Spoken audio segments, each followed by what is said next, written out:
are getting started with week 6 conversions. We have cheesecake, creme brulee, raspberry gelée, and Irish cream pots de creme. Each one is going to be in order 1/5 of a batch, half of a batch, half of a batch, and half of a batch. As usual, we have the what we're making, the yield, the amount that we're going to be dividing or multiplying it by, and the final yield. In column A, we have the ingredients. Column B, we have the metric. In US measurements. In column C, we have the metric. In column E, we have the usable metric. F divided by, which is going to be for everything in this week. We have column G, which is the outcome, and column I, which is the final converted outcome. Starting off with the ingredients of the cheesecake, we have cream cheese, sugar, cornstarch, vanilla extract, salt, eggs, heavy cream, milk, lemon juice. The US measurements I took straight from the packet, as well as the metric. Luckily enough, everything is in pretty numbers, so we have all of these in grams. So we just put all the numbers in the usable metric. So 225 grams turns into 225. 790 turns into 790 grams turns into 790. We just take off the grams to make this easier for us. This is a 1/5 of a batch. So because it's in a fraction, we're going to divide it by 5. To get the outcome, we're going to do 250 divided by 5 is equal to 450. 790 divided by 5 is 158. 45 divided by 5 is 9. And continuing on with the rest, you'll get all of these numbers. As you can see, most of them are whole numbers. We have 2 of them that are decimals. Because we don't want any decimals, we're going to try and round them out. So 5 or more up the score, 4 or less, let it rest.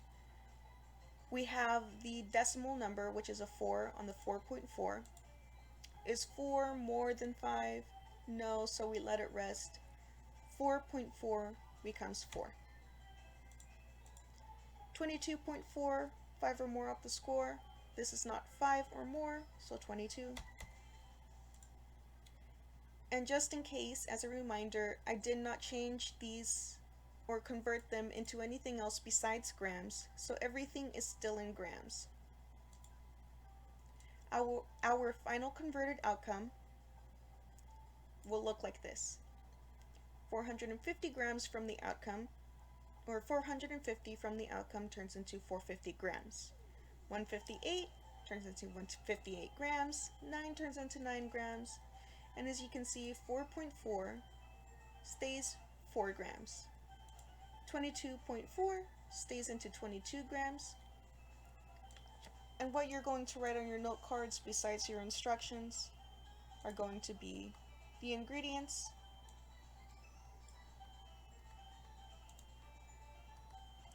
and your converted amounts. Going on to creme brulee. Before I forget, your final yield is going to be your original yield divided by number 5. So it would be 2 divided by 5 is 0.4, and 3 divided by 5 is 0.6. Going on to creme brulee, we have 10 servings. Each one is approximately 5 ounces, or 150 milliliters. And to convert milliliters to grams, 1 milliliter is equal to 1 gram, so 150 grams.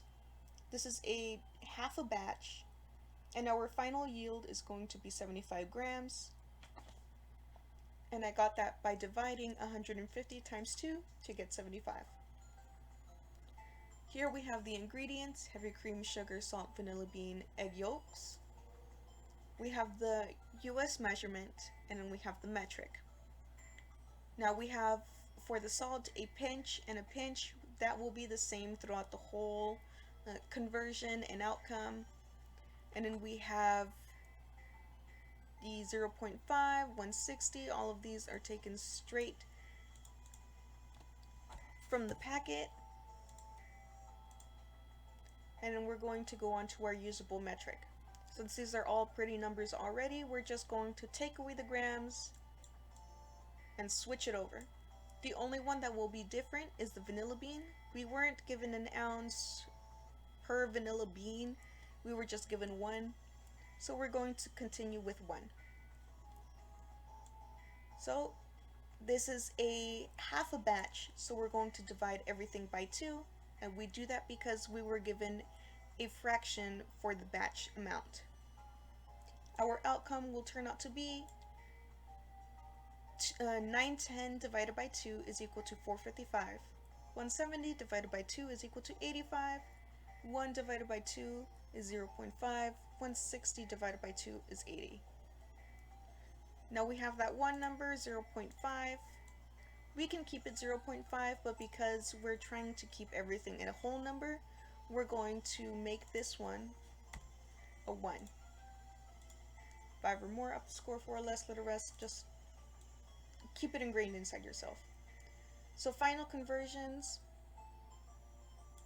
we have 455 is staying 455, it's a pretty whole number, another pretty whole number, continuing with the 1, and then now we have our whole conversions. Everything is still in grams, and this is what you will be putting on your note cards. Moving on to the raspberry gelée, we have a yield of approximately 1 pound or 480 grams. This is a half a batch with a final yield of 240, and I got that by dividing 480 divided by 2. We have the ingredients, and then the US and metric measurements straight from the worksheet. And our usable metrics are just going to be our grams, but without the grams. That sounds weird, but it's just the number without the grams at the end. So 150 is 150, all the way down until 15 grams is 15 grams. This is a half a batch, so divided by 2, and our outcome turns out to be 75 all the way down to sugar from raspberry puree, and 15 turns into 7.5 grams. And because 7.5 is again a decimal, we're going to go ahead and round that number up to 8.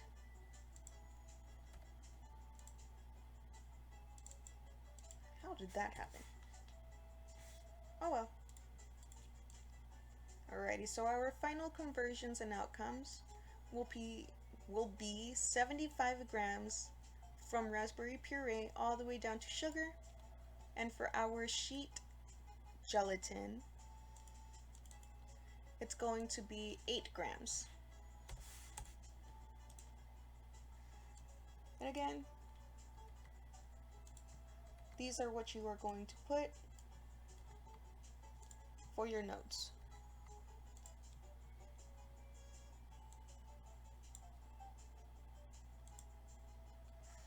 Finally, we have our Irish cream. Our yield is 8 servings. We have a half a batch, so our final yield will be 4. 8 divided by 2 is 4. We have our ingredients and our US metric. These are the only two that were provided inside the packet. So what we are going to do is find the metric. So we have 255.146 grams is equal to 9 ounces. 354.882 grams is equal to 1.5 cups.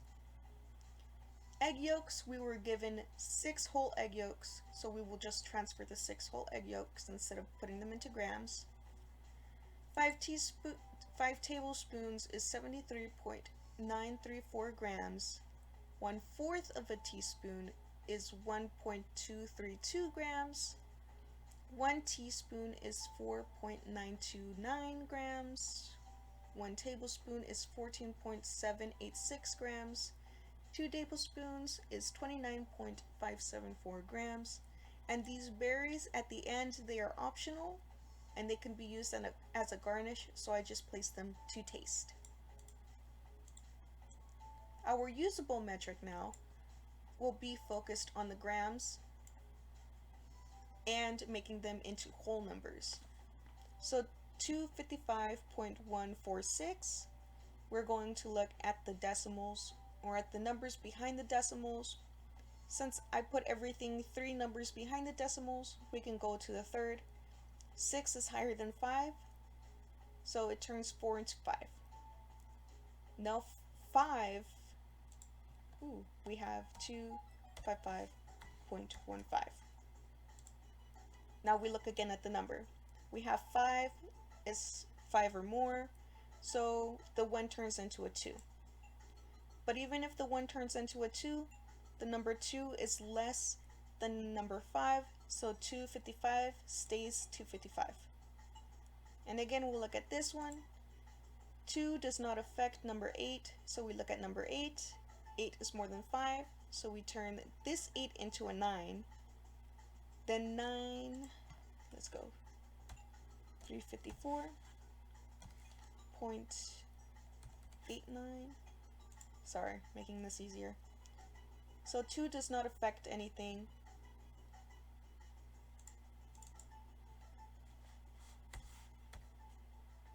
And since 2 does not affect anything, our number becomes this. Now if our number becomes this, our 8 is greater than 5, so it affects the 8 in front of it. Our 8 turns into a 9. And then now we round this number up to 355. We're going to do that all the way down. It looks confusing, but once you get the handle of it, you're going to be great. So now we have our usable metric. And once we have our usable metric, we divide it by number 2 because this is a half batch. Once you divide all of your usable metric by the batch, you get your outcome. And as you can see, these are much prettier numbers. These all have 1 digit behind the decimal, or most of them do. So, what we're going to do, 5 or more up the score, 128, 178. This one stays the same. So does this one. This one turns into a 1, 3,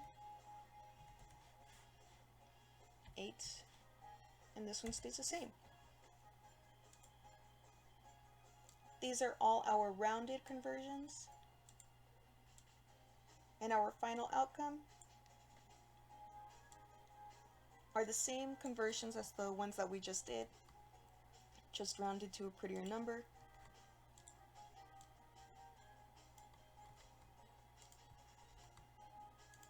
And these are what you are going to put on your notes.